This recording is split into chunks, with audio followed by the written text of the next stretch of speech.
So today we're in Charlotte. My friend Jamie was kind enough to scan my bike with a creaform. The idea was that we're designing a new frame, and instead of measuring with tape measures, we can do this 3D scan and get a really precise measurement of our geometry and kinematic, so we know exactly what we're working with and can do a better job of knowing what to change and what to keep going into the next model of my frame.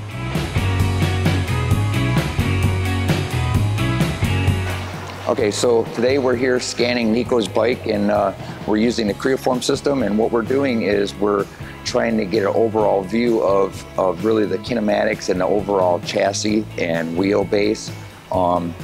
We have spent probably a good part of an hour scanning the complete bike, and now we're processing it, and then we're going to take some extra points on the axles and the pivots, and should be good to go.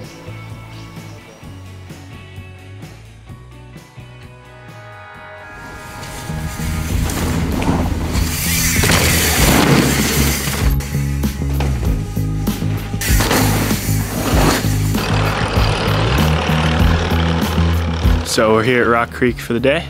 Jordi was in town, so I convinced him to come tune my bike for me. We've already been to Lousa, so we don't need to go back. Yeah, it's just a good opportunity to take advantage of Jordi being here. Sometimes it's really nice to just give feedback and not think about what changes that equates to. Often I do that too much, and it's like hard to be on both sides of it. So it's cool to just ride the bike, say, this is what I'm feeling, and someone that you trust gives you some feedback and makes some changes for you. So that's what we did all day. Got to a really good setting. I think sometimes it's easy as well to get a few steps away from your base. And now that it's the beginning of the year, to start with a solid base is going to put us in a good spot. Doing races the past few weeks in South America, or going to Portugal, going to different tracks, you make small tweaks for each of those. And sometimes it's just easy to not go back to your base and go to the next place and try to make another small tweak, and then before you know it, you're a few steps off. So it was cool that Jordi came today and like got us off on the right foot for the season.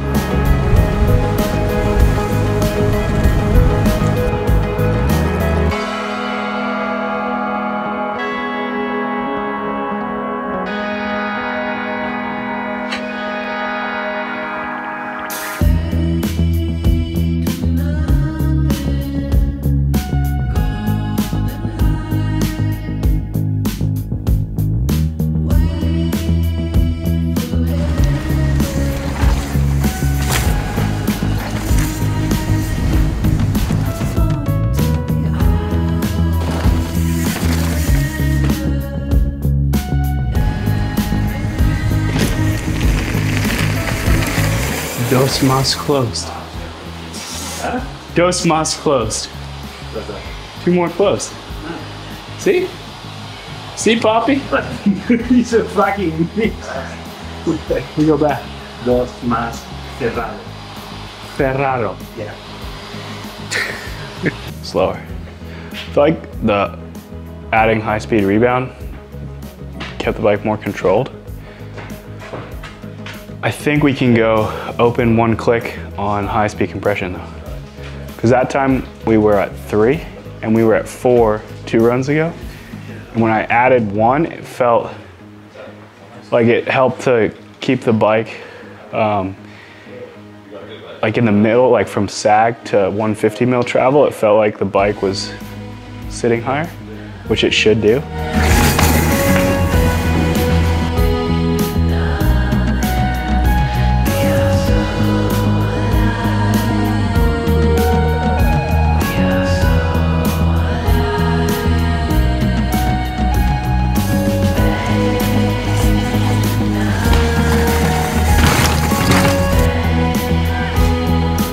Good. I mean, I would say I like the feeling of the faster rebound on all like the sensitivity stuff, but on like those big compressions, the bike just like sticks once and feels more planted.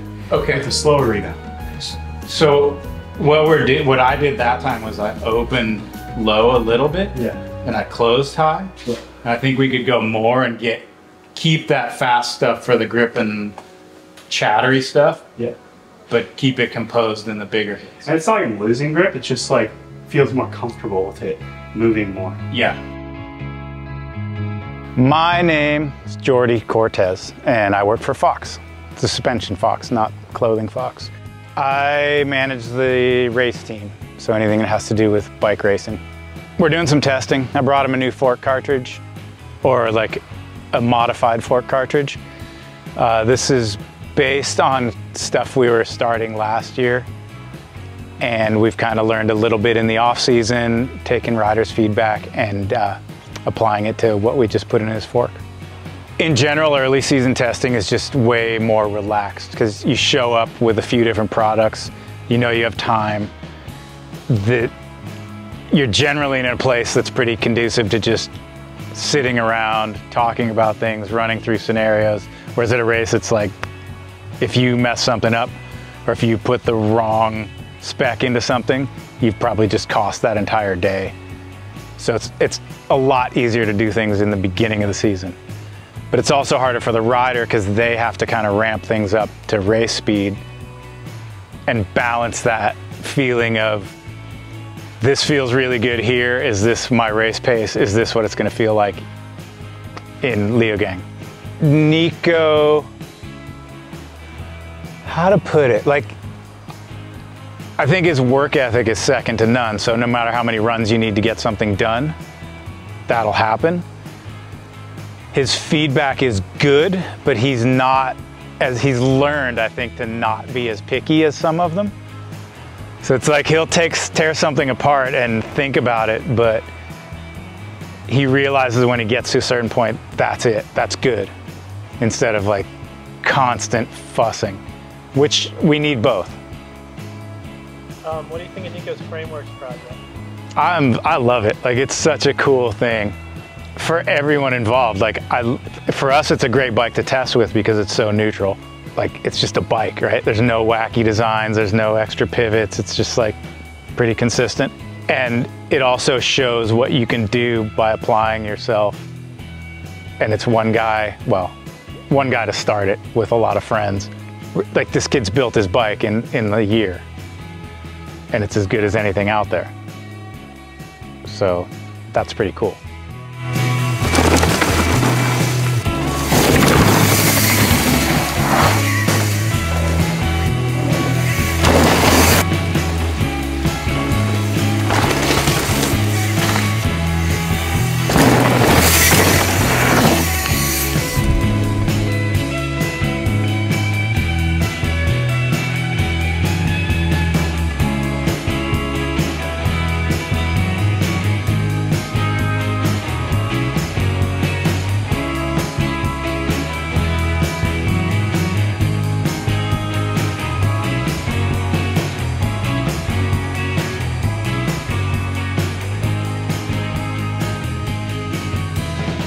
Venti McNugget.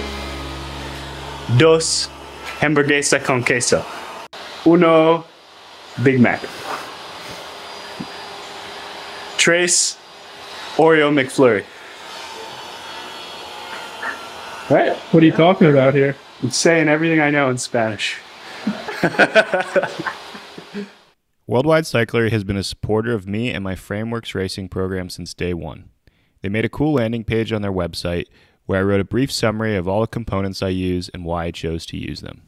If you're in need of new bike parts or just want to find out more about my program, visit Worldwide Cyclery through the show notes in this video or my Instagram profile. Frameworks Racing gets a small kickback of any purchases you make, which really helps to fund my race season. Thanks for watching this video. Really looking forward to the next one.